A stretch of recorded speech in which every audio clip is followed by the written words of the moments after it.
Probably help if I wasn't muted myself. How's everybody doing? Good. I'm excited for the next part. Good, thank you. Were you here last week? I was, yes.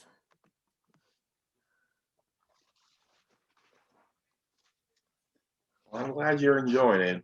This little guy took a lot of work.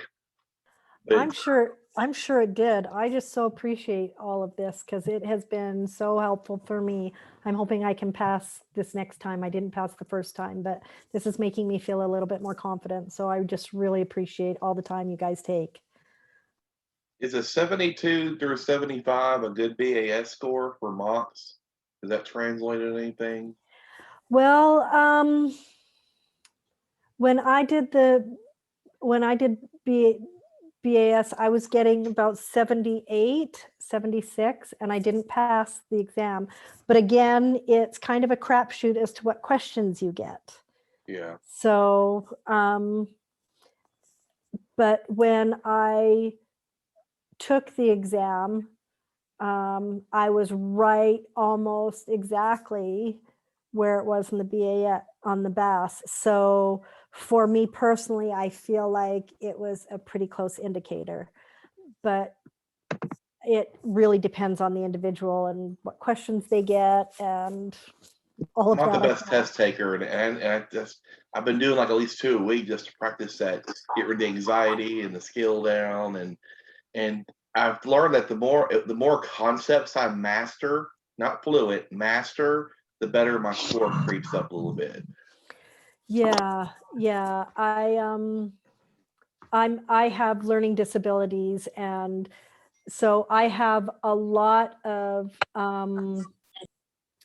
accommodations, so I can take up to 8 hours on the exam, but I mean, gross, who wants to take that much time writing an exam? Right, that's a long time. It is, and it didn't take me that long when I first wrote it, but there wasn't, I didn't get a lot of really long questions that had like a lot of words to read. They were pretty short and concise.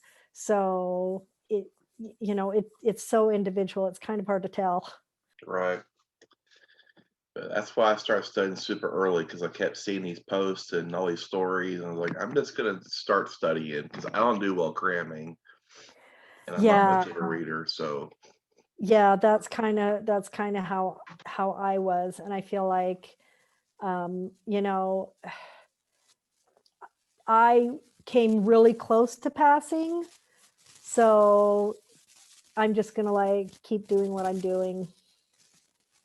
well, I'm sure you'll get it next time. I'm sure. Well, I hope to. I'm doing everything I can to be successful. There really isn't much more I can do. So it just, if I have to do it more than that, I'll do it. But you just kind of have to just keep at it. Trying to think where we left off. I think it was got prompt. Yeah, we didn't go over bull operants. Well, I appreciate your support. I really do.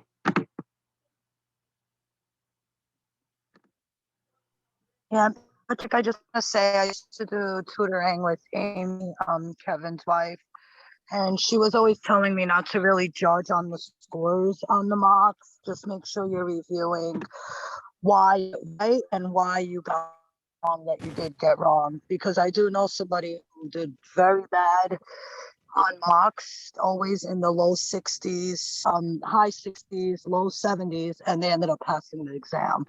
So as long as you're learning from, what you're doing, Yeah. I definitely think it's beneficial. So don't get scared, and when you see those 70s, because no, I'm trying to learn. I'm trying not to just do one thing. So before I did my first exam, I went through the BDS modules, not all of them to 100% criterion, but I was getting there. And then I also did a cram kind of thing. And this time, I'm going to keep going with the BDS modules because they do help me get into the thinking of the questions. Yeah. And I've got some other mock exams from this website and that I'm just going to like work on and just keep looking at where my areas of weakness are and, you know, just keep going. I think it's in 3 more weeks that I take it again. So I study about 5 to 6 hours every day, 5 days or 6 days a week. So I'm, you know, just going to keep doing it till I'm where I need to be. Well, Same here. yeah. Well, I appreciate y'all being here. Give y'all the quick spiel real fast. We are recorded.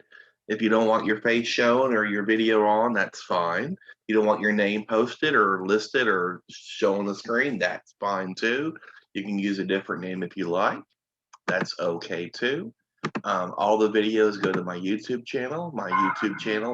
My son thinks it's a popularity thing, but it's got nothing to do with popularity. It's got more to do with having the material out there because we live in different time zones, different parts of the world, and Hello. it's just easier to get the material out there. Hello, thanks for coming. It's just easier to get the material out there that way. That's the reason why I do it. We're unpacking D. We're probably going to be on D for at least 1 more week. Tomorrow night, I know y'all got excited about the schedules of reinforcement. One of my study friends, one of our admins, Karen, wanted to step up and do schedules of reinforcement. It's one of our compound schedules, really. It's one of her weak areas, and she wants to toss it out, talk it out to kind of help her prepare a little bit more for the test. Next week, we have someone who wants to talk about fundamental knowledge. I want to say discontinuous measurement. Don't quote me. I just know I have someone the following Tuesday. So we don't get done tonight. We probably won't. If we don't get done the following Monday, I'll probably just pick a random night because I do want to kind of finish up D soon. It's a lot of material. And I want to jump into J. J's, for some reason, I can't figure it out why. It's one of my weak areas still, except for planning for generalization, the one area I was terrified in. Now I have it figured out, but I just want to get stronger in that area. So that's probably where I'm going to go next. I think I've tossed around A and B stuff so much. Ethics is where I want to go personally. It kind of helped me kind of tighten that area up for me as well. But I'm excited nonetheless. I really appreciate y'all's support. And here we go. All right. The material for my task list is from BAS, and the Cooper and the behavior analysis lasting change book studies.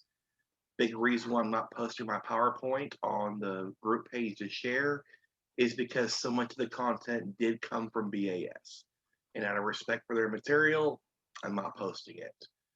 So you're more than welcome to screenshot whatever you think you need to do, but I will not be posting the PowerPoint. And let's get going with shaping. All right, shaping. I kind of get a little creative on this one. I pulled some past the big also. Behavior analysis supervisor guide just listed that shaping is used to create new behaviors through differential reinforcement of successful approximations. So I kind of put that together thanks to Rogue also. Shaping and differential reinforcement are kind of the same things. We're shaping that skill until we get where we want to, and we put the rest on extinction. I figured with the cross and within kind of being the hot topics when it comes to shaping, the real questions kind of come within. I thought it would be really important to pull the past to big and kind of highlight the main points on those. What's really helped me have my light bulb moment with shaping is across, I'm teaching a brand new behavior. I'm going across. I'm going across the table to grab a new behavior and I'm teaching it. Within, I'm shaping within, inside that behavior. I'm changing the dimensions, maybe the duration. There's something about that behavior I'm changing. So let's Jump back over to across. Like I said, across, we're shaping new novel behaviors. I'm reaching across the table to learn a new behavior. The topography of behavior changes during shaping, and we're still members of the same response class. Then we go to within. Like I said, we're going within the same behavior, and I'm going to shape different dimensions of that behavior. Topography remains the same, but I'm adding a new dimension. I'm adding a new, different change of it. Maybe doing it longer, maybe lasting longer, just doing certain things. Tennis would be across because you have all those different swings. You want to really get into baseball, you field, you throw, and you bat. That would be shaping across. If you want to talk about shaping within, maybe you could take one of those baseball things where you're throwing or you're hitting or you're fielding and you're working on changing it. How hard you throwing the ball harder, throwing the ball farther, a farther distance. But you're picking one of those behaviors and you're shaping with it. And I just actually made up the across the table on the top of my head. So this is from a PowerPoint I use from work. Shaping is a real big thing I've been pushing for lately. Ever since I fell into this behavior analysis gig, I've really, well, whenever I do a job period, I want something to offer that nobody else has. And it makes you valuable. It makes you more than appreciated, but you're valuable. You have that nobody else has. So when it comes to behavior analysis and being a behavior interventionist or whatever my job title seems to vary, I want to provide something that nobody else has. And I want to provide skill teaching. And it's not because of Greg Hanley and the PFA. I think that if I teach skills that help that client have a more successful, productive life, that just gives that child an edge. And so shaping's been kind of a, yes, it's used in all these skill-based programs, and I can't get enough of shaping and differential reinforcement. So that's a big reason why I've been doing some things with work. But nonetheless, we're teaching a novel behavior, a new behavior. If you are unmuted, please mute yourself. Thank you. Shaping is, we're changing those subtle changes to reach our ultimate goal. That's why I like the stair steps. We're always looking toward the top of the stairs, our ultimate goal. And each step is just a slice of the skill as we're getting ourselves closer. And we're not looking back. So the last step goes on extinction because all we're worried about is moving forward. We're shaping that skill. My dog actually has been shaped recently with me. She wanted to come out. She was an outside dog. Now she's inside. So for us to have those new behaviors that she didn't have before, I wanted to shape them, and using the restroom was one of them. So I just shaped difference. The closer she got to the door, that's what I was reinforcing. And I put on extinction the farther distance. And now she walks to the bed and she lets me know at nighttime. But I had to get there. And I think it's really important that we teach our clients skills. It is important that we teach skills, we look for replacement behaviors that they already have in their repertoire. But if they don't, we need to shape those skills. We need to teach those new skills and put the old habit on extinction. All right. Did I go too fast with shaping? All right. Chaining has a lot of parts to it also. Tasklist D 06. I pulled some slides from the Cooper and the behavior lasting change. I figured, why reinvent the wheel? I already have some great slides. Forward chaining I look at it as mastery. I could be wrong, but that's how I look at it. One step, master the one step. And then we go that step and the next step. We're just working our way down. It's time consuming, very time consuming, which is a big reason why backward chaining is a popular favorite, because you work your way through, reinforce, and then work your way down. But with forward chaining, this is a neat little visual right here. Hand washing, but we're chaining. So once we master turn on the water, now we're going to work on turning on the water and wetting your hands. Once we master turn on the water, wetting our hands, then we're going to add a new step in there, and so forth. We're looking at mastery, which is why this forward chaining can be very time consuming, which has helped me out on test questions. There have been some questions that get me, I'm not going to lie, but the forward chaining part is because of each link in the chain has to be mastered, it can be time consuming. The definition from behavior analysis lasting change is developing a chain of responses by training the first response to the link, then the second, and so on, and then join the series of links together until the entire chain is admitted or expressed as a unitary complex behavior. In other words, like I just said, we're mastering each link until we reach the end where we do all the links together. Concurrent whole task.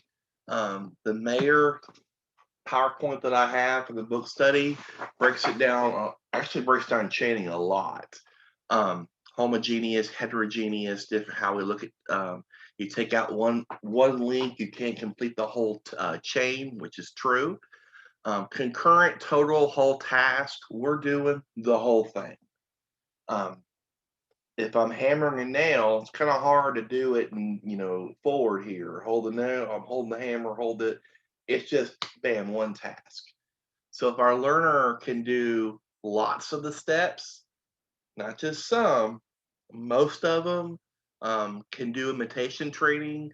Well, imitation training is they have a can't think of the word, attending skills. There it is. If they have attending skills and they're able to watch and learn and imitate, then you could probably do total task, whole task. But it takes the learner needs to be able to do all the steps in that fast sequence. I think sports is, I know I go to it a lot, but when you look at throwing a baseball, we break it into small steps: glove out, glove, hands in, step, and throw. We try and make it small steps. But when I show that skill, we're not just doing one skill at a time. Like forward chaining, we're doing the whole thing, the whole task. This involves training at all sub skills at the same time, rather than adding that link like forward or backward. We're teaching a behavior in its complete form. This is probably good for small tasks, maybe a little bit bigger. So you don't want to get crazy with a 20-step task, and then go to your learner and go, "It's your turn." You're gonna set them up for failure. So, like I said before, if the learner can do most of the steps, all the steps, and just need an extra push, yeah, this is the right one to go. Examples will include demonstrating the entire chain of hammering a nail. Put my nail down, bam, 3 steps, and they can do it right there.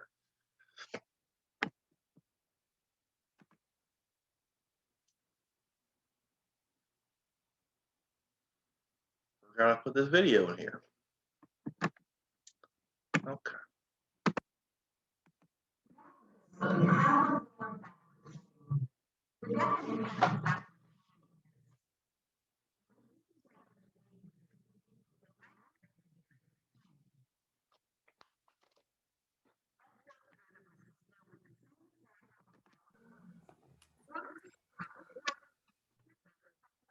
I'm not getting any sound, or it's muffled. Happened Yeah, last time. I haven't I gotten just it. stop it. I don't know why it does that. Did you click on when you share the screen on Zoom, there's an option on the left that says share audio. You have to click that. Where's share audio at? Well, you have to stop sharing. And now hit share again. And that box that comes up, if you look on the bottom left, it'll. Oh, Oh, man. What about optimize for video clip? You need to worry about that? Yeah, I don't know. I click on both. It works. Why not? Give it a shot. Thanks.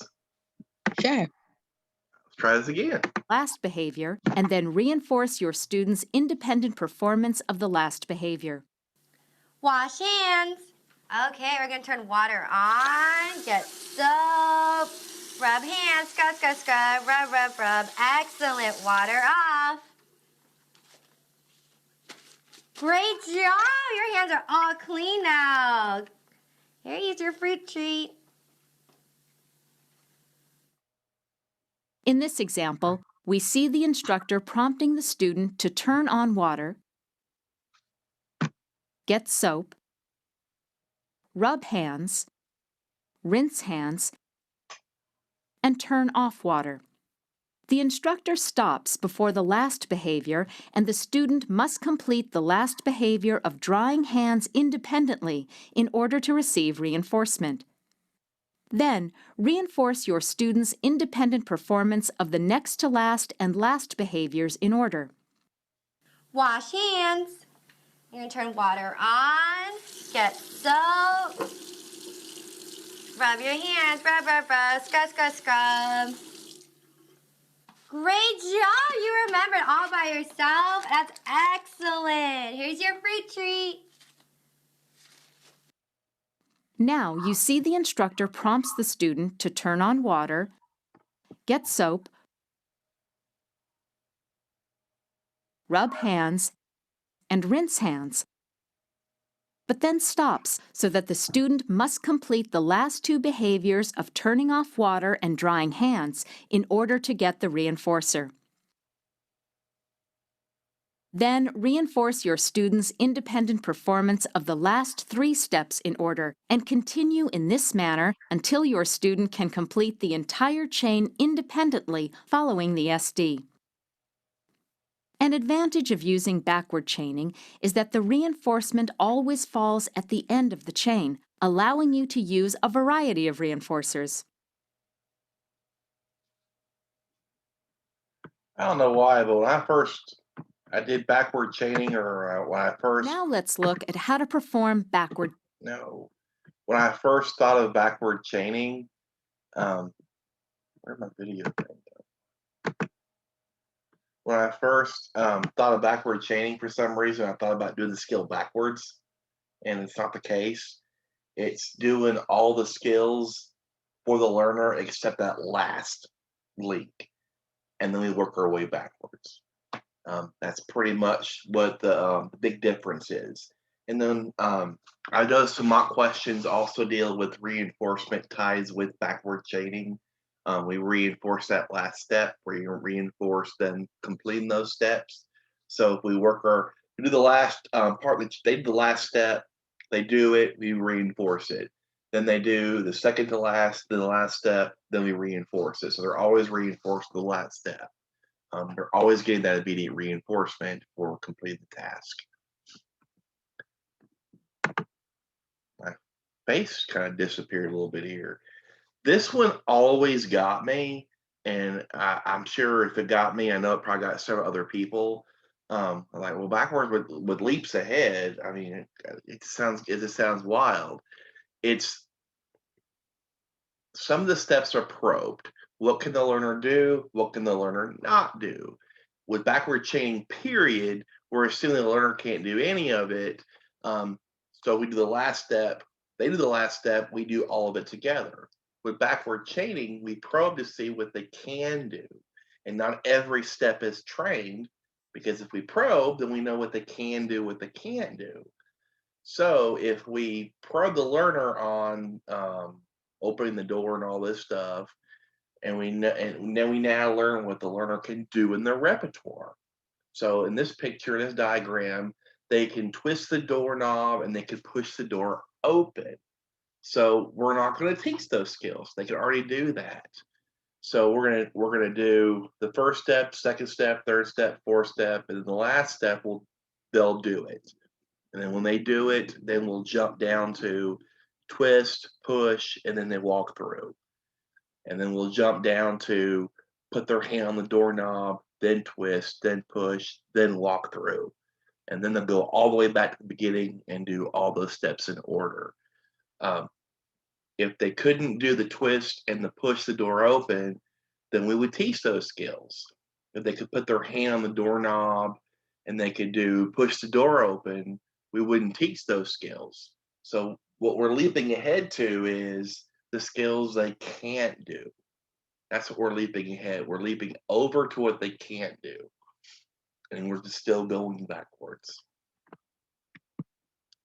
Yeah, when I made this diagram or I found it, oh my gosh, it was a lightning bolt moment, light bulb moment. It really made a big difference.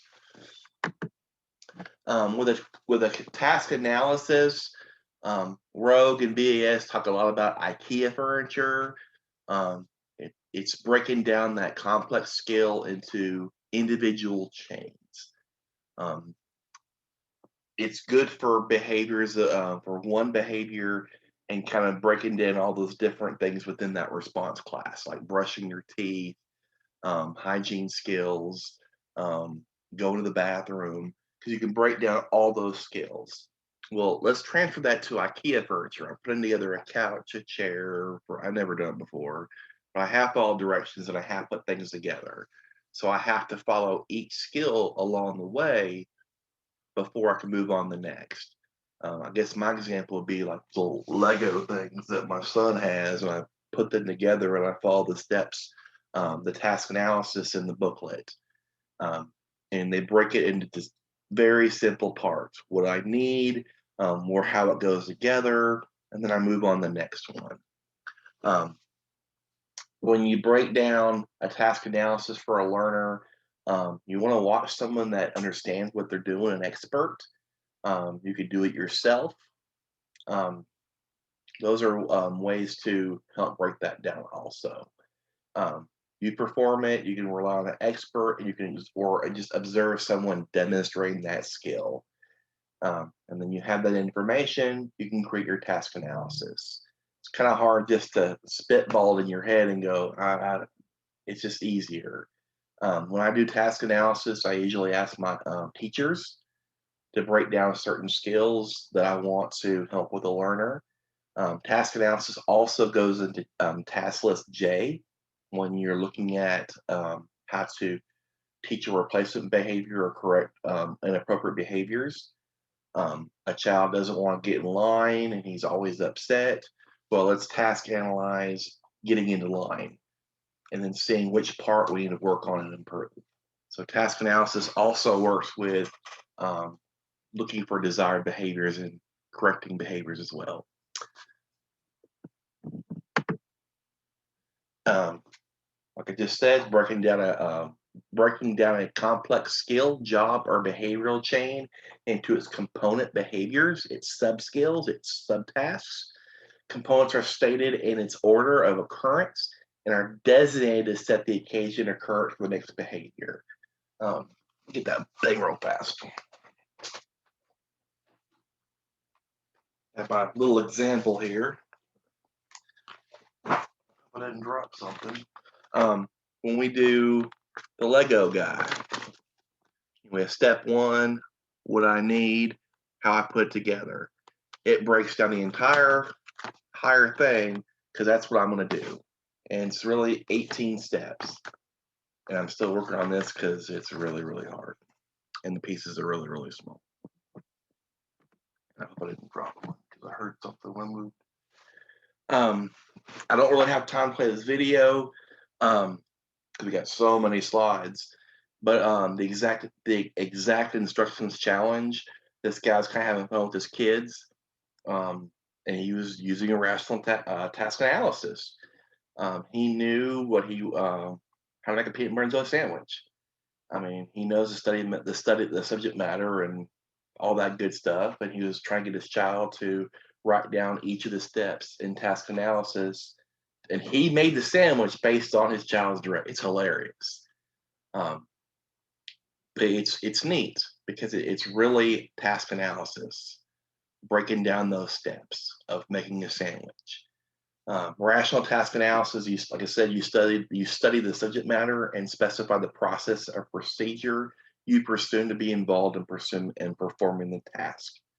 You list tasks based on your own experience and what you believe the task should be. This guy knows what it takes to make a peanut butter and jelly sandwich, and he knows and believes what those tasks should be. And then to see whether you've actually included all the links in the chain, ask a cooperative friend to follow the sequence exactly as written. The video is kind of backwards. He's writing it down and then he's learning as he goes. But in the rational task analysis thing, Dad's making the sandwich he's the cooperative friend based off of what the child has written. I don't know why I'm getting a little bit nervous tonight. You're not making any sense. Sorry. I'm not trying to go super fast. I just have a lot of slides. Tasklist D use discrete trial and free operant arrangements. The big difference between discrete trial and free operant arrangements is free operant arrangements is the learner is free to operate in free operant arrangements. In discrete trial, it's that cookie cutter. They sit, you provide trials. You provide each trial. That's the big difference for me. Cookie cutter, discrete trial, this is how we're going to do it, versus free operant, they're free to operate. They're going to learn, but they're free to operate. It's not as controlled. So I guess an AKA could be controlled operant. I think it is controlled operant for discrete trial. A discrete trial is just what it sounds like. It's one opportunity, but itself to produce the response. Touch red, touch green. Which one's green? That one trial, that chance to prove you know it. Pre-operant arrangement is often defined as a behavior chain that results in minimal displacement of the individual in time and space and requires minimal time for completion. In other words, instead of one response and one opportunity, pre-operant allows for basically unlimited responses and reinforcements. When I see test questions and mock questions, what helps me out is if I'm to look at pre-operant, I give Johnny a stack of picture cards and he sorts them out for me. Versus in discrete trial, I'm putting out 1, 2, or 3. He gets one shot right there in that controlled operant. Here's some stuff from Mayer on discrete trial training. Tasks are broken down into short, simple trials. The trial is a cycle of behavioral-based instructional routine consisting of 4 or 5 parts. Presenting, and then providing a temporary prompt if necessary. This is where most to least, least to most kind of comes in. I start out with a verbal prompt, or do I start out with the intrusive physical prompt? Do I do errorless learning? What kind of prompt do I do in the beginning? But I'm going to do a prompt, and then of course I'm going to end up fading that prompt out also. I'm going to wait for the learner to admit the skill or behavior as a target, provide reinforcement, and then ending with an inter-trial interval consisting of a brief pause between consecutive trials. In other words, I'm going to present, prompt if necessary, wait for the answer, provide reinforcement, then have a pause before I start my next series of trials. Teacher holds up a cup. What is this? Cup? That's good. Good job. It is a cup. If they failed, then we might say like, or we could have touch the cup, but I could push it a little bit farther. Some kind of prompt.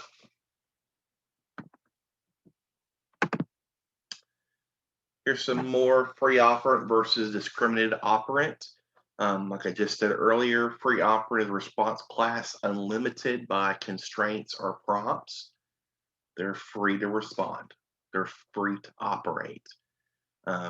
Now teach their differential reinforcement, gaining reinforcement when instructed to do so, assuming the individual complies, is discriminated operants. Response under stimulus control. Discrete trial training uses discriminated operants. Like a tongue twister for me here.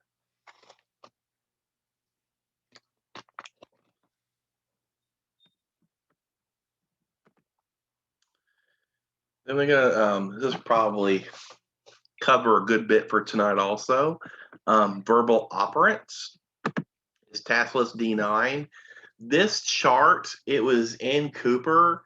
I know Penny's got one floating around. I couldn't tell at the top of my head what page it is from Cooper. I found this one online. I know I cited it somewhere, but I know it's also in my my verbal behavior presentation. That's where I got it from.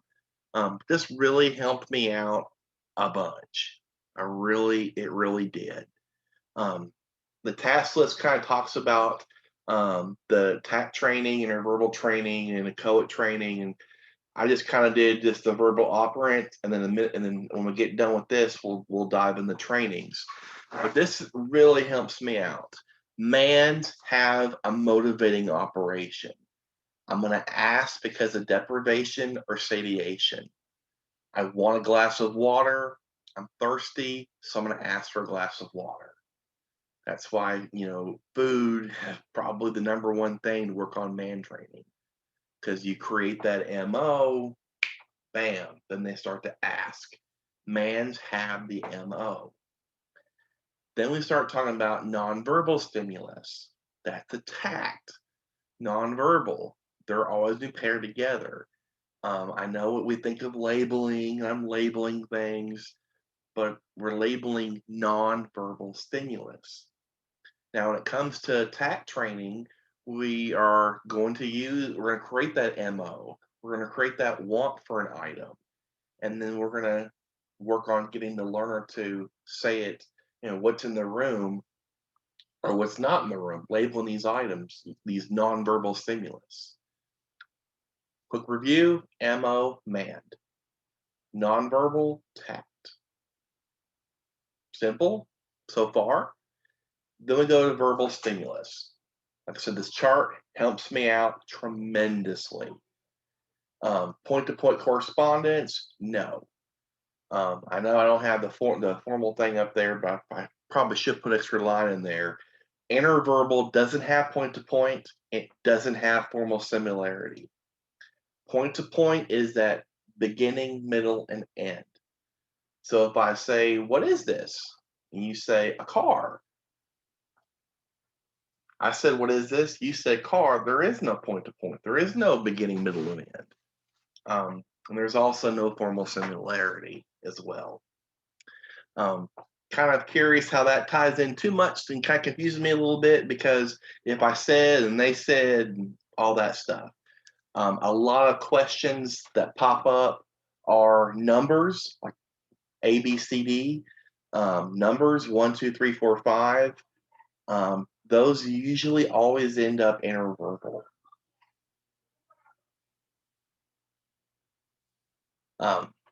Because of the difference. Foreign languages, if I said car and you said car in a different language, if it's, so it gets, the big thing that helps me on interverbal is it's kind of like opposite. There's a question or there's a word, and it has the opposite way it's coming out. Now we get to point to point and formal similarity, that same sense mode. Then if they do have both of it, then we're looking at the duplicate. Echoic, copy text, and mimetic. I can't talk tonight. Motor imitation. Echoic, you hear it being said, you say the same thing. Copy text, you see it written, you write the same thing. Mimetic, motor imitation, we always think of the do this. I'm sure there's more to it than just simple do that. You're not teaching motor skills by doing that. I know I was a skill to when I jumped into all this. Now I have point to point, but I don't have formal similarity. Then we're going to talk about codic, our textual and transcription. I saw the word, then I said the word. That's where our formal similarity is off. Transcription, I heard the word, then I wrote the word. That's where formal similarity is off. And I have point to point because it's the same word across. Yeah, that chart, it's a lifesaver. It's really helps me out. Quick review on duplicate. This is from the verbal behavior PowerPoint that I did for behavior analysis lasting change. Should be posted in the file section. In the video, I had my light bulb moment when I got done doing a Shruti verbal behavior. So I was really, really excited that night. Like we just said a minute ago, duplicate, we're talking about it has both point to point and formal similarity. It also deals with a verbal stimulus, echoic, imitative responding, that the motor, and then of course copying the text. Codic, like we just said, there's no formal similarity, but there is point to point. Or the best one you could think of is probably the court reporter. She hears it, she types it. Textual, we see the word, then we say the word. The best I could think of was a read aloud. But transcription, the famous example is the court reporter hearing the word and then writing the word. Am I going too fast? I feel like I am, because just so much content in D. But I know these slides are pretty great. That's why I'm trying to give you guys some heads up in the file section. I can't remember what chapter it was exactly, but the verbal behavior PowerPoint where I pulled this from, it is in the file section.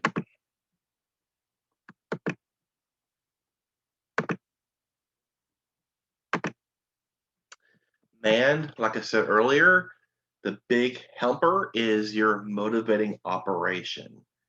I'm not going to ask for a cookie if I'm not hungry for one. I'm not going to ask for pizza if I'm not hungry for pizza. I'm only going to ask if I have a motivating operation for it. A man is a verbal operant in which the response is reinforced by that specific consequence, that specific reinforcer. A man described a verbal response in which a person requests something, that specific reinforcer, and the requesting, the manding, is controlled by the specific relation between the motivating antecedent and the reinforcer. Mans are not just asking. Mans are demands, commands. It's not just asking questions. It's also making a demand, making a command. I think we get so lost up in the questions. We got to teach manding so we can learn how to ask for things. Well, sometimes we learn how to demand things and make commands as well. Gestures can be used for manding, for our nonverbal. Facial expressions, we'll take it. We can shape it later, but we'll take it. Formal sign language, picture exchange. That's how we teach PECs. We create that MO, and then once they put that card down, and then they're reinforced for using it, then they know they can keep using that card in the future and other cards. And of course, activation of other communication devices. The cookie example here, child's hungry, child wants that cookie. It's been deprived of cookies. Cookie, and then mom gives that specific reinforcement, the cookie. When it comes to a lot of the training, they all get interwoven, but they're trying to create that MO to help set the stage for the training. Tact is a nonverbal stimulus. It doesn't have formal similarity, and it doesn't have point to point. Tacting doesn't say a word in the presence of an object, an event, or a feature of an abstract stimulus class. It does come off like naming and labeling, but it's that nonverbal stimulus that I know is in the room. I've seen it. I know it's there. And then you not necessarily get that reinforcement. You could get good job. Yeah, it is a whatever it is. My example is football. There's a football in the room. Child sees it, says football. And then we don't necessarily give them the football. They're not deprived of a football. We could say, good job. Yeah, thank you for saying football. When it comes to teaching tact training, we also want to have that learner kind of wanting the football, kind of being deprived of football. And then they'll start to label that football. And then we can start to give it to them. Interverbal, no form of similarity, no point to point. Is controlled by a verbal antecedent stimulus without point-to-point correspondence or formal similarity. A lot of people think of asking questions. 2 plus 2 is, Mary had a little kind of fill in the blank kind of thing happening here. That's where there's no point-to-point.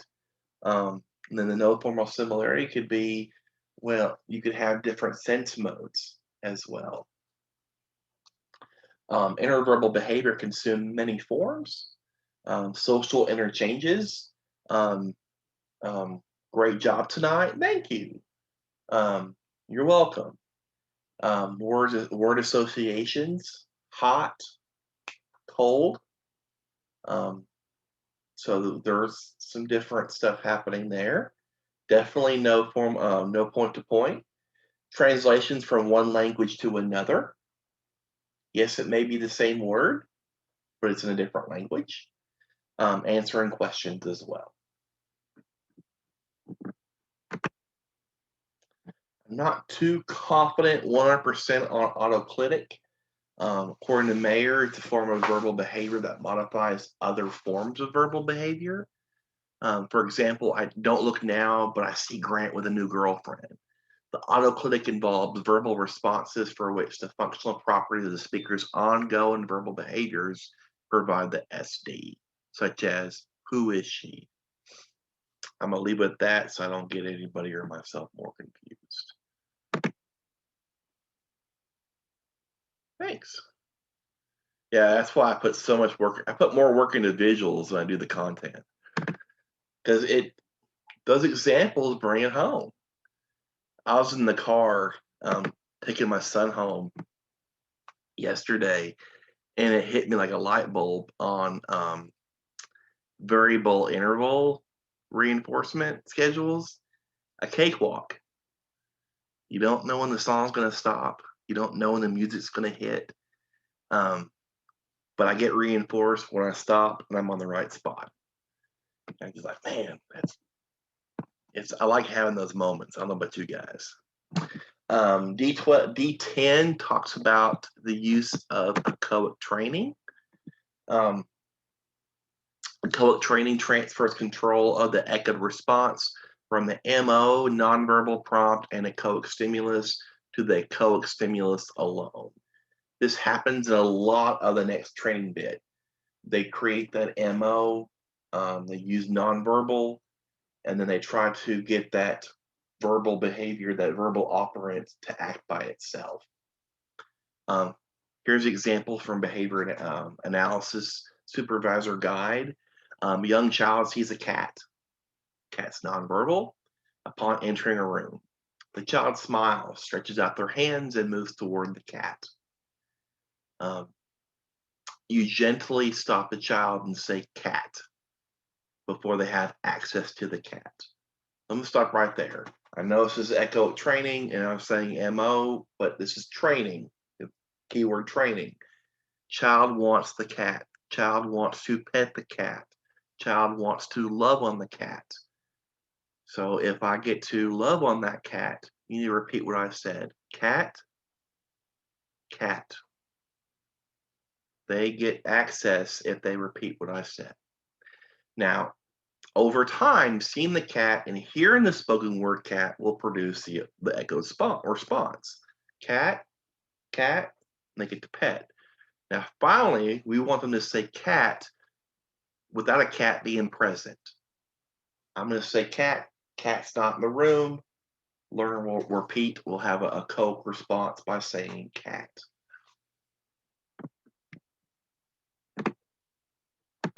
Man training doesn't get too confusing because it already has the MO. It's already under control of the MO. So you want to start with the MO, prompt, same thing, nonverbal stimulus. And next, the training would process using only the MO and the nonverbal until that MO controls the response. That's the ultimate goal, the MO to control the response. Here's an example from the behavior BAS supervisor guide. If we observe a child going to the refrigerator and her mother says, "Want some milk?" then we bring out a glass of milk. "Milk, please," to the child. So we saw the child gaze at the refrigerator, and the child wants that glass of milk. We already know that. So we bring out that glass of milk. "Milk, please." And the child says, "Milk, please," and they could have some milk. I think we've kind of all done this with our learners. There's a certain item, toy, please. And they say, "Toy, please." Here you go. Good job for asking. Good job saying toy, please. Now we build that phrase, but we get that MO. That's why we want to find those reinforcers, the synthesized reinforcers also. In the next phase, we would present the milk when the child wants some milk and patiently wait for "Milk, please." So in the beginning, we present, we model, "Toy, please." "You want that toy? Toy, please." "Here you go."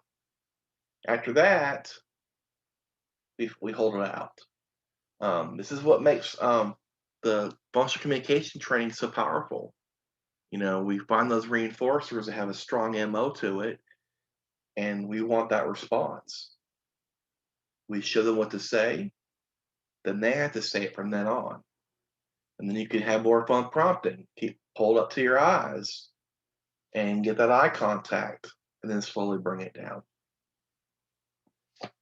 I did that after I saw training, and powerful stuff. And I was getting a 3-point gaze and some eye contact from a learner. It's good stuff.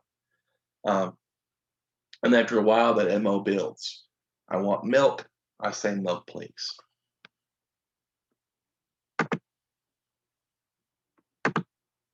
Tact training, start the training part of it, same thing. We're going to use that MO. We're going to use that verbal prompt, that nonverbal prompt, to simply get that nonverbal stimulus and power. The second phase of the intervention involves introducing the nonverbal prompt and the verbal prompt when the MO is not in effect. It's a lot like Tact. It's a lot like man training. They want that cookie. They're hungry for it. And they say cookie. But the only difference is at the end of it, we're trying to get them to label cookie versus requesting it, versus asking for it. And then interverbal training involves transferring control of the response, beginning with yet again, we're using the MO, creating some power here, nonverbal prompt and the verbal stimulus. Second, only the verbal stimulus and the nonverbal prompt are used. Finally, only the verbal stimulus is used to evoke the correct response. "Mary had a little lamb." D14 talks about listener training. Listener training, training specifically to reinforce listening. Probably could use this myself. Such training may involve discrete trials or incidental teaching.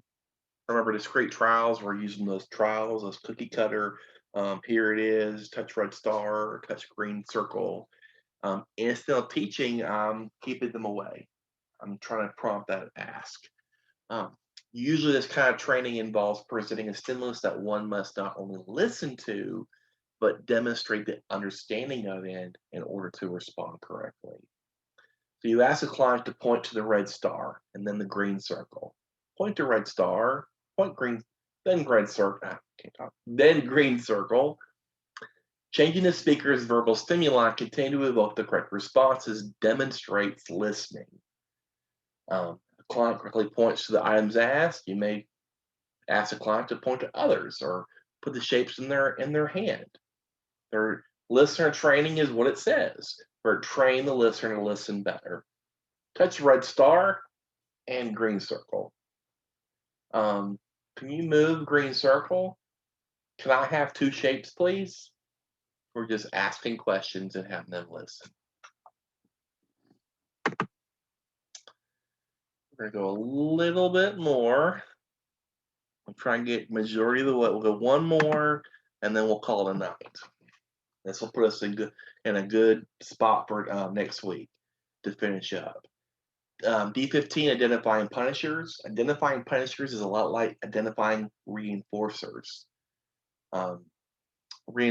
Punisher assessments also do the trick, but when you use reinforcer assessments and the items that they didn't want to do, they could be aversive and they could be used as punishers. What helps me on mock questions is from one of my study friends. They always want us to use reinforcement, period, right? That's what they encourage us to use reinforcement in our field. So always go for the reinforcement answer over punishment. If they make you choose punishment, then read the question and try to answer it more thoroughly.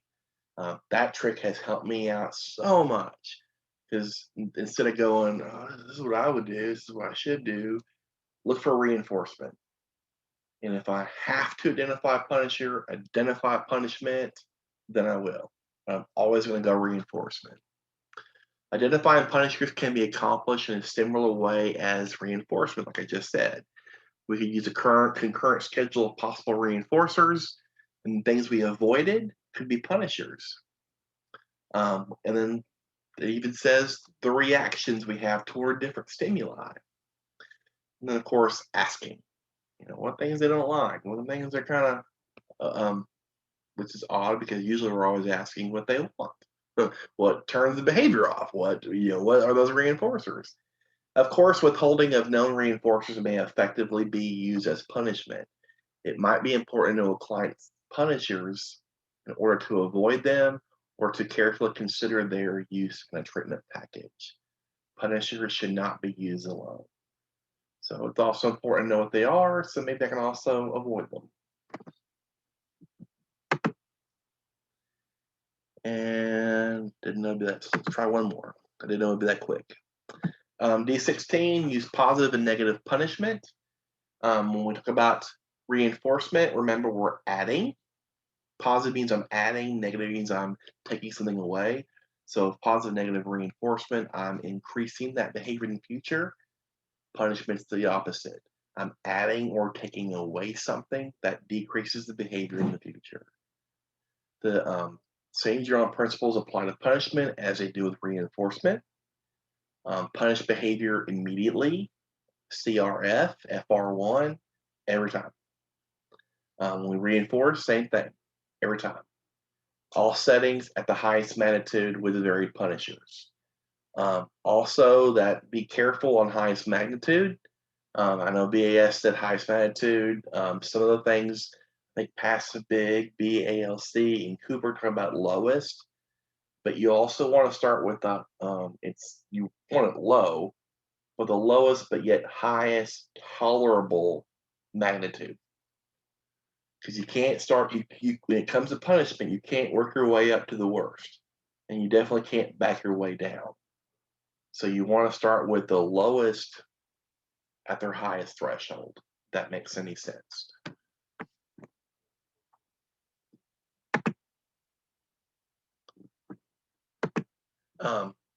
Gradually fade punishment. The cautions about punishment are warranted, although punishment may sometimes need to be part of the plan. Sometimes we can't help but use response cost or timeout or whatever. But we need to still plan a replacement behavior and design a way to make punishment kind of work its way out. Punishment, in a lot of people's eyes, that's discipline. That's how we take care of things. Yeah, it may work, but it decreases behavior. Punishment might be appropriately applied when FBA has been completed. We have done our homework and now we know, should I use it? Should it work? Reinforcement has been exhausted. We've tried, we've reinforced, and now we're going to have to see what we can do with punishment. Immediate harm necessitates adding punishment to an intervention or to end the behavior more expediently. If they're, just we have some safety issues. Remember that a behavior would not persist without some reinforcement. That's why Hanley pushes for learn the size reinforcers. They do help turn on and turn off behavior because reinforcement works. This is why behavior analysts attempt to identify the function of those reinforcers and work to remove them and use alternate behaviors. I want that replacement behavior. I want to teach a replacement behavior that serves the same function, has the same power that inappropriate behavior or undesired behavior. Punishment alone can be effective in reducing behavior, but does not address my typo here, but does not address the reinforcement that the behavior has been receiving. It was getting something and it was working.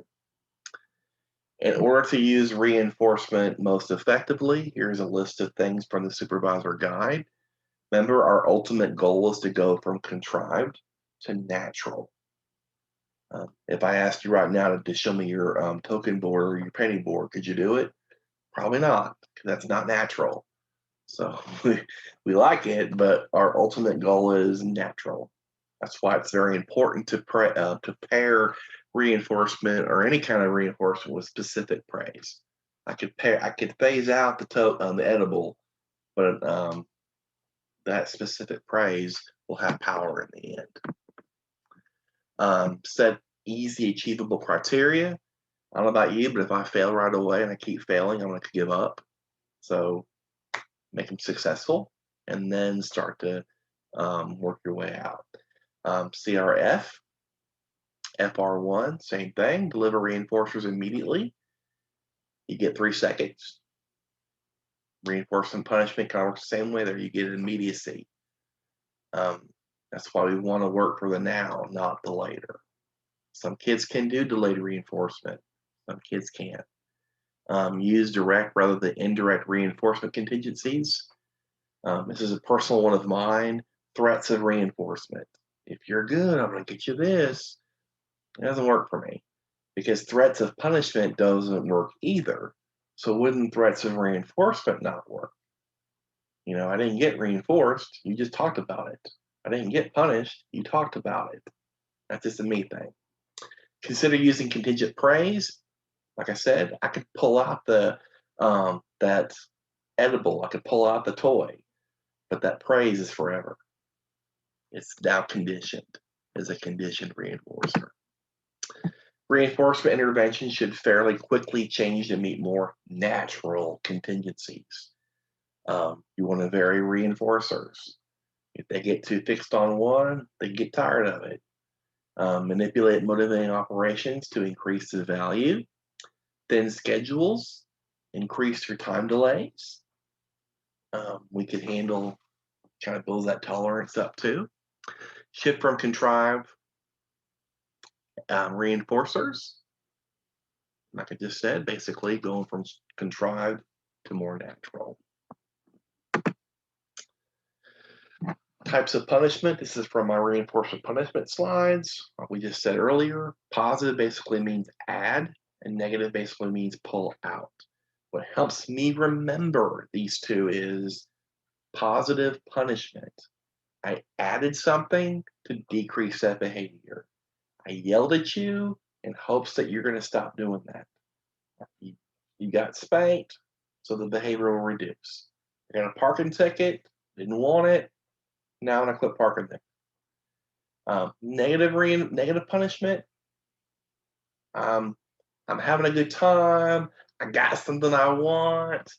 things are going great, then I lose. You take away that awesome thing that I had. That's the idea of timeout. You're having a great time in timeout. You're having a great time, and then, oh, sorry, not right now. Losing those privileges.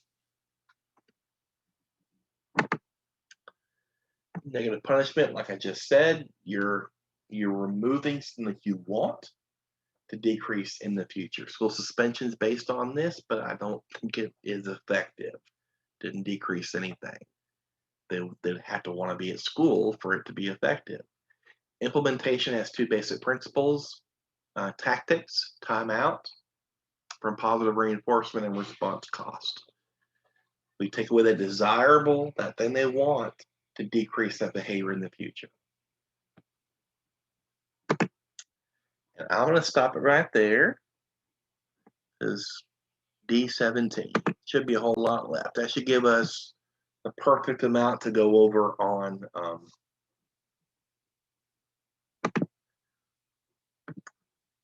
Monday. Tomorrow night, we're going to go over compound schedules of reinforcement. Karen's going to be here to go over all that. It'll be at 7 p.m. Central Time. Thank you guys so much for joining me and being here tonight. I'll see you guys tomorrow. Thanks, guys. Thank you. Bye, Kevin. Bye, Patrick. Thank you, Patrick. Thank you.